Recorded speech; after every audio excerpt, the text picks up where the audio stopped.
Have you ever felt your truth rising and wondered if it was too much?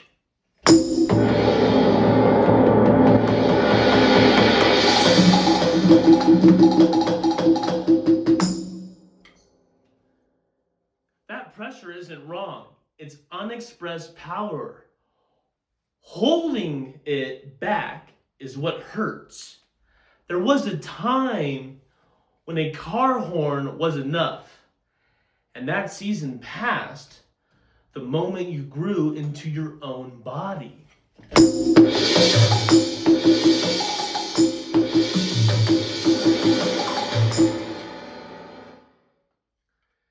This isn't a car horn life anymore.